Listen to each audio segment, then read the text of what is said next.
All right, so are you ready to explore some self-sabotage? Always ready for that. You know those times when you're like totally set on reaching a goal, but you end up like getting in your own way? Oh yeah, definitely. Well, we're going to take a deep dive into that whole thing today, using Brianna Wiest's book, The Mountain Is You, as our guide. Well, that's a good one. So we're going to figure out why we do this to ourselves, and even more importantly, how to break free. Sounds good. Yeah. So Wiest uses this really interesting metaphor of a mountain.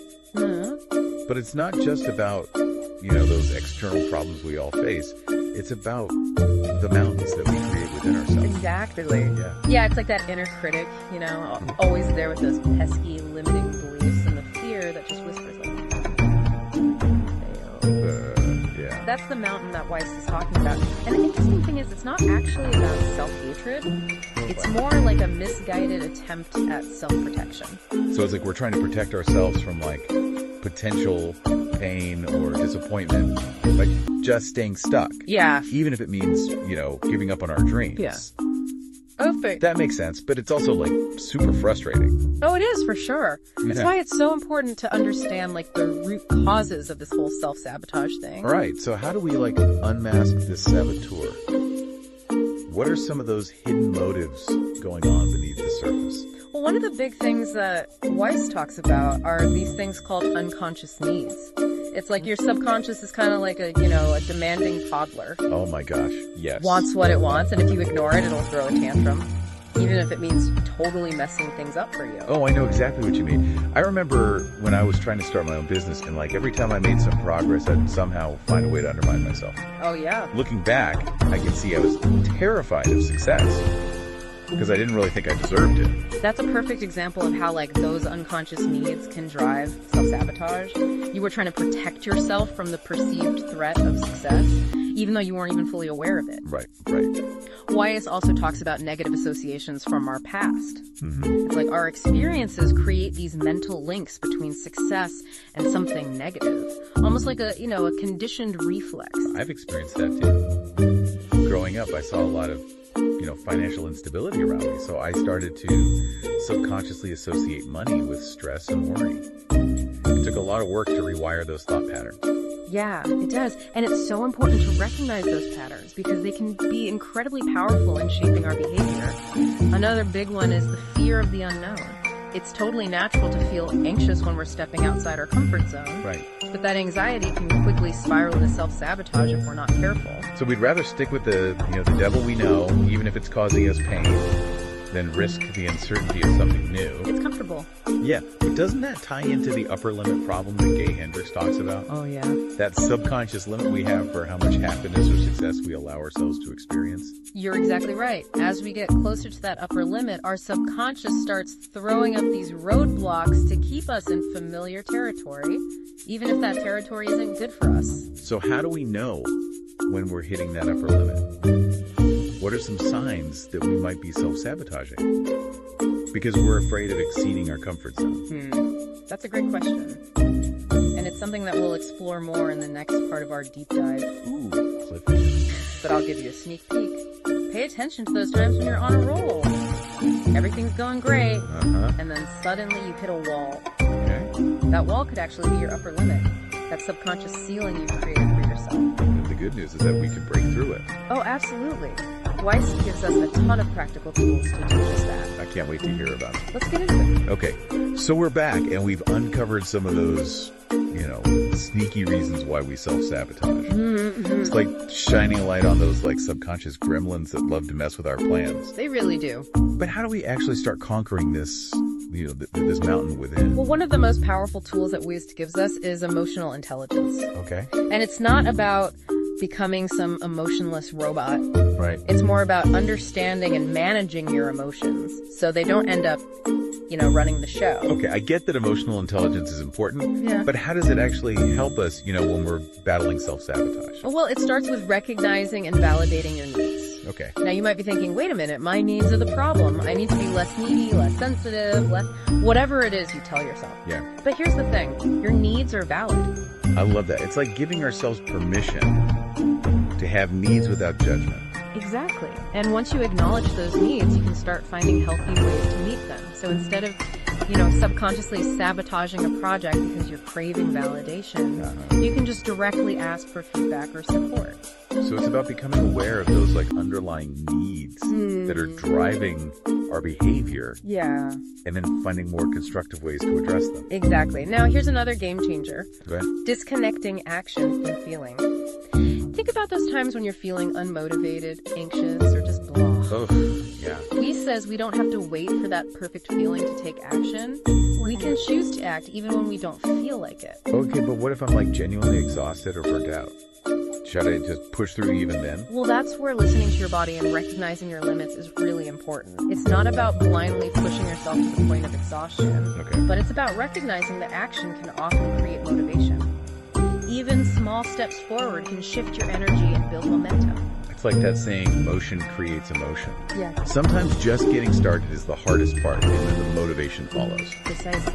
And speaking of small steps, Wiest talks about the power of microshifts. Right. These are like those tiny, consistent changes over time that can lead to massive transformation. So it's not about those drastic overnight changes. No. It's more about those small, sustainable habits that compound over time, like making your bed every morning or going for a 15-minute walk each day. Exactly. You're not aiming for perfection, but for consistency. Okay. Now let's shift gears a bit and talk about those pesky voices from the past. Oh, those are the worst. Wiest is pretty adamant that we can't force ourselves to just let go of past hurts. Right. But we can build a new and fulfilling life that eventually overshadows those old wounds. It's like creating a present and future that are so bright and vibrant that the past just fades in comparison. That's beautiful. And she suggests some really powerful techniques for releasing the past. One is visualization, specifically having a conversation with your younger self. Wait a minute, am I literally talking to a younger me in my head? You got it. Yeah. You go back in time and offer your younger self the love, support, and validation they might have needed during a challenging time. Okay. Imagine that critical voice in your head is actually your inner child.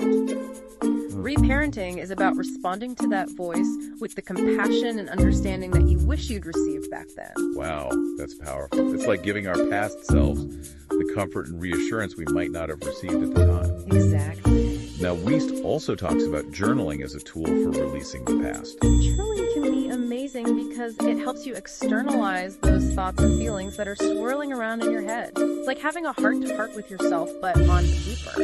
And it can be really helpful for processing those difficult emotions that, we might not feel comfortable sharing with others. Exactly. Another technique she mentions is reparenting the inner child.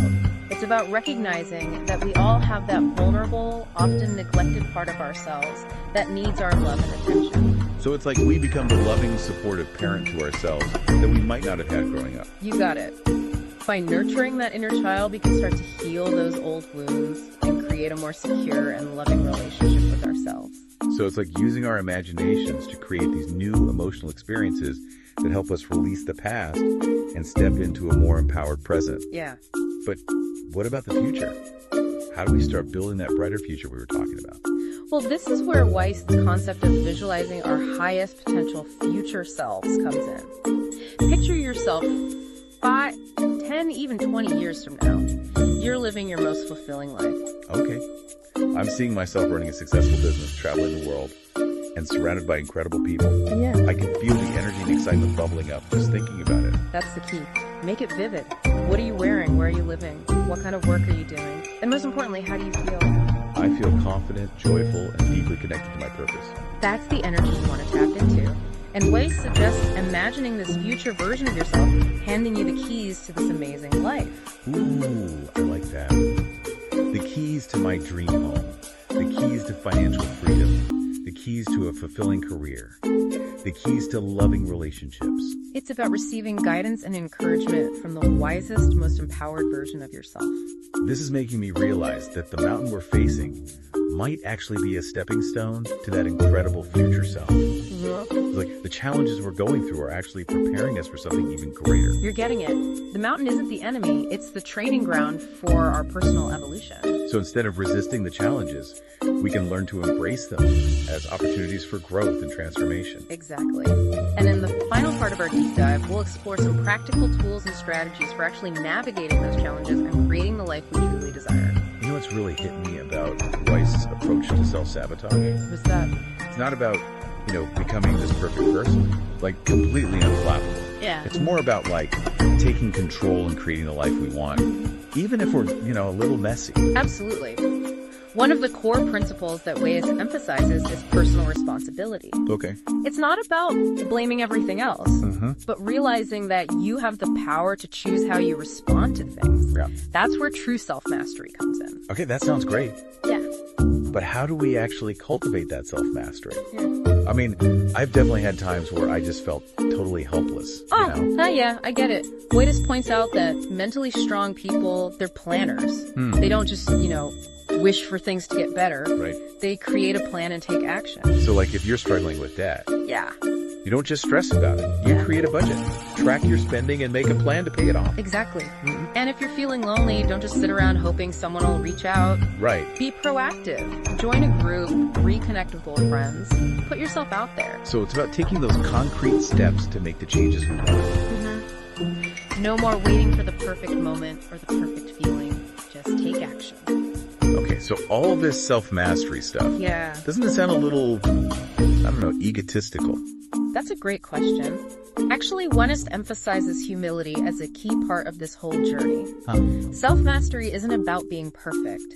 It's about being open to learning and growing and asking for help when you need it. It's about accepting those imperfections. I used to think asking for help was a sign of weakness. Yeah. But now I realize it's actually a sign of strength and self-awareness. Recognizing that you don't have all the answers is really freeing. Totally. And when you start taking responsibility for your own outcomes, you also let go of that need to be right all the time. Oh, yeah. And that can be huge in relationships. Tell me about it. Yeah. I used to get stuck in these endless arguments trying to prove my point, but it never really got me anywhere. Now I'm more focused on understanding the other person's perspective, even if I don't agree with it. That's a big shift. It takes a lot of courage to let go of that need to be right. It does. Wiest also talks about detaching from worry. Oh my gosh, worry is like my default setting. Right. But it's so exhausting and it never really is. Worry often pretends to be productive. Yeah. But it's really just mental self-sabotage. Instead of dwelling on worst-case scenarios, Wiest encourages us to focus on what we can control. Okay. Our thoughts, beliefs, and actions. One of my biggest aha moments was realizing that my feelings aren't always facts. Just because I feel anxious or insecure doesn't mean those feelings are true. Such a powerful realization. Wiest encourages us to observe our emotions without judgment, to acknowledge them without getting swept away by them, and to choose our responses instead of just reacting impulsively. So instead of letting my emotions take over, I can pause, take a breath, and choose a better way to respond. You got it. And ultimately, all this work is about creating a life you actually enjoy. It's about cultivating inner peace and fulfillment that doesn't depend on what's happening around you. It's about finding joy in the present moment, even when things are chaotic, and appreciating the simple things that make life beautiful. Exactly. Nurturing positive relationships, making time for rest and rejuvenation, and cultivating gratitude can all contribute to a deeper sense of joy. So as we wrap up this deep dive, what's the one thing you want our listeners to take away from The Mountain Is You?